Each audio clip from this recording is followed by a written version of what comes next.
अरे मेरा बेटा इतनी मुश्किल से पैसे कमाता है और तुम लोग यूं ही फिजूल की चीजों पर खर्च करती रहती हो।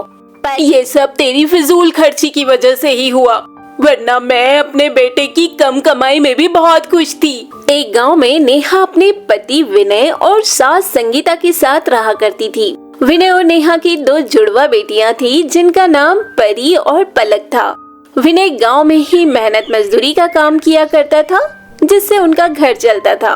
वैसे तो विनय बहुत ज्यादा पैसे नहीं कमाता था, लेकिन फिर भी नेहा के सबको जोड़ कर रखने वाले स्वभाव और हर एक चीज में छोटी छोटी खुशियां ढूंढ लेने के हुनर के कारण उनका परिवार बहुत ही हंसी खुशी से चल रहा था।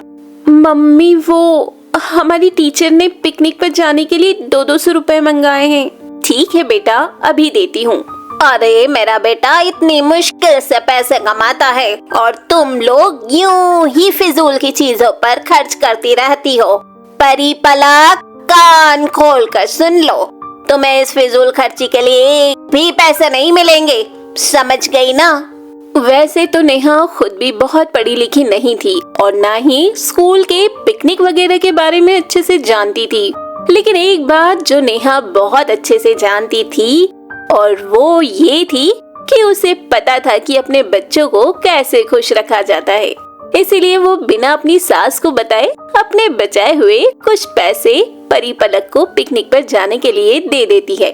इसी खट्टी मीठी नोकझोंक के साथ नेहा अपने परिवार में खुश थी, लेकिन 2 बेटियों का पिता होने के नाते विनय अपने काम से बिल्कुल भी खुश नहीं था। ये लीजिए पानी, आप कहें तो मैं आपके लिए खाना भी लगा दूं? नहीं, अभी मुझे भूख नहीं है।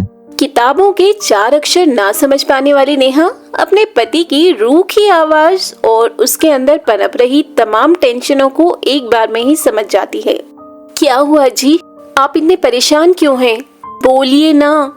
नेहा, अब तुम तो जानती हो कि हमारी बेटियां बड़ी हो रही है और मेरी इतनी सी कमाई से तो इनका भविष्य उज्जवल नहीं होने वाला है। इसीलिए मैंने तय किया है कि अब मैं अच्छे काम की तलाश में शहर जाऊंगा। आपसे ये किसने कह दिया कि कम कमाई के साथ बच्चों की अच्छी परवरिश नहीं हो सकती है? आपकी कम कमाई के बाद भी तो हम अपने बच्चों को गांव के सबसे अच्छे स्कूल में पढ़ा रहे हैं, 2 वक्त का खाना सुकून से खा पा रहे हैं। अब इससे ज्यादा हमें और क्या चाहिए? नेहा और संगीता विनय को समझाने की बहुत कोशिश करती हैं, लेकिन विनय फिर भी उनकी बात नहीं मानता है और शहर चला जाता है। अपने बेटे के शहर चले जाने के कारण संगीता नेहा को बहुत बुरा भला सुनाती है। ये सब तेरी फिजूल खर्ची की वजह से ही हुआ, वरना मैं अपने बेटे की कम कमाई में भी बहुत खुश थी। आज तेरी वजह से मेरे बेटे को मुझसे दूर जाना पड़ा है। नेहा को संगीता की बात बहुत बुरी लगती है, लेकिन नेहा फिर भी पलटकर कुछ नहीं कहती है। यहाँ विनय को गए हुए अभी कुछ दिन भी नहीं हुए थे कि हर एक बात पर खुश रहने वाली नेहा अब बहुत उदास रहने लगी थी। मम्मी, ये देखो, मैंने और पलक ने इस बार स्कूल के पेपर में बहुत अच्छे नंबर लाए हैं। शाबाश मेरी बेटियों, इसी तरह से पढ़ाई करके अपने मम्मी पापा का नाम रोशन करते रहो। क्या नाम रोशन करती रहो? अरे पढ़ लिख कर कौन सा इन्हें कलेक्टर बन जाना है? मैं तो कहती हूँ कि इनका स्कूल बंद करवा देना चाहिए, वैसे भी जाना इन्हें ससुराल ही है। माँ जी, आप और मैं पढ़ लिख नहीं पाए, इसका मतलब ये तो नहीं कि हमारी बेटियां भी कुछ नहीं कर पाएंगी। देखो तो जरा, मेरे बेटे को गए हुए अभी सही से महीना भर भी नहीं हुआ कि तेरी भी जुबान चलने लगी। बहुत समय बीत जाने के बाद एक दिन आखिरकार विनय का भिजवाया हुआ मनी ड्राफ्ट नेहा के पास आता है। नेहा मनी ड्राफ्ट को देखते हुए उदासी के साथ मन ही मन कुछ सोचने लगती है। भले ही आज आपने मुझे पहले से कुछ ज्यादा पैसे भिजवाए हों, लेकिन सच कहूँ तो मुझे इन पैसों से जरा भी खुशी नहीं है। मुझे असली खुशी तो आपके आने से होती थी। धीरे धीरे समय ऐसे ही बीतता है, लेकिन कुछ महीनों बाद विनय की ओर से मनी ड्राफ्ट और चिट्ठियां आनी भी बंद हो चुकी थी, जिसकी वजह से अब सभी बहुत उदास रहने लगे थे। अरे ना कोई चिट्ठी, ना कोई टेलीफोन, पता नहीं किस हाल में होगा मेरा विनय वहाँ पर। मम्मी, पापा कब आएंगे? मुझे क्या पता वो कब आएंगे। कह कर तो गए थे कि हर महीने आता रहूंगा। अब उन्हें ही तुम लोगों से प्यार नहीं तो इसमें मैं क्या कर लूं? ये पहली बार था जब नेहा ने अपनी बेटियों से इतने गुस्से में बात की थी, लेकिन अब वो बेचारी कर भी क्या सकती थी। धीरे धीरे घर का राशन और पैसा दोनों ही खत्म हो चुका था। साथ ही अपनी सास से मिलने वाले तानों की वजह से नेहा परेशान रहने लगी थी। बस बहुत हुआ, अब वो आए या ना आए, मैं अपने परिवार को भूखा तो नहीं मरने दूंगी। ऐसा सोचकर नेहा काम की तलाश में बाजार निकल जाती है, जहाँ वो जगह जगह पर जाकर काम के लिए पूछती है, लेकिन उसे कहीं भी काम नहीं मिलता है।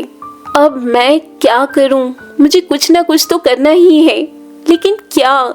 अरे हाँ, मैं तो भूल ही गई थी कि मुझे सिलाई भी तो आती है। तो क्यों ना मैं गांव में लोगों के कपड़े सिलने शुरू कर दूं।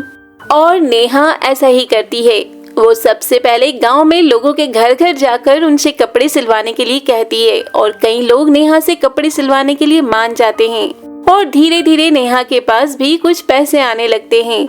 और बदलते समय के साथ अब पूरे गांव में नेहा का नाम हो चुका था, और बाहर गांव से भी लोग कपड़े सिलवाने के लिए नेहा के पास ही आया करते थे।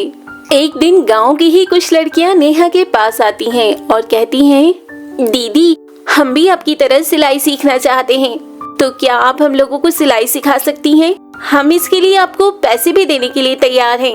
हाँ हाँ, क्यों नहीं। कल तुम लोग एक कैंची और कागज के टुकड़े साथ ले आना, तो मैं तुम्हें सबसे पहले कटिंग करना सिखा दूंगी। धीरे धीरे गांव की बहुत सारी लड़कियां नेहा के पास सिलाई सीखने के लिए आने लगती हैं, जिस वजह से अब नेहा को खुद कपड़े सिलने की जरूरत नहीं थी, और वो गांव की लड़कियों को सिखाकर खूब सारा पैसा कमा लेती है। नेहा ने अपने मेहनत से अपना परिवार तो संभाल लिया था, लेकिन नेहा को अभी भी वो खुशी नहीं मिलती थी जो उसे अपने पति विनय के साथ रहने में मिलती थी। दिवाली का त्योहार नजदीक आ रहा था, इसलिए नेहा तय करती है कि वो अपने पति के घर लौट आने के लिए माता रानी का व्रत रखेगी। नेहा रोज सुबह से उठकर माता रानी की पूजा करती और उसके बाद दिन भर अपने पति के लिए व्रत रखती, और व्रत के दौरान वो पूरी लगन के साथ काम भी किया करती थी। दिवाली के ठीक एक दिन पहले नेहा के घर का दरवाजा खटखटाता है। नेहा जैसे ही दरवाजा खोलती है तो वो देखती है कि विनय उसके सामने ही खड़ा था। आप कहाँ थे? आप, हम लोग आपको कितना याद कर रहे थे। विनय बताता है कि किस तरह से उसका शहर में एक्सीडेंट हो जाने के कारण वो कोमा में चला गया था, लेकिन उसके ना रहने पर भी नेहा ने जिस तरह से अपना घर संभाला, उससे विनय की नजरों में नेहा की इज्जत और भी बढ़ गई थी। विनय के घर वापस लौटने के साथ ही उनके घर की खुशियां भी लौट आई थी, और दिवाली के दिन नेहा और विनय का परिवार एक साथ मिलकर सभी खुशी से दिवाली मनाते हैं। तो दोस्तों, ये थी गरीब बहू की दिवाली की कहानी। अगर ये कहानी आपको अच्छी लगी हो तो वीडियो को लाइक कर चैनल को सब्सक्राइब जरूर करें, साथ ही अपने दोस्तों को भी शेयर करें ताकि वो भी इसका आनंद ले पाएं। धन्यवाद।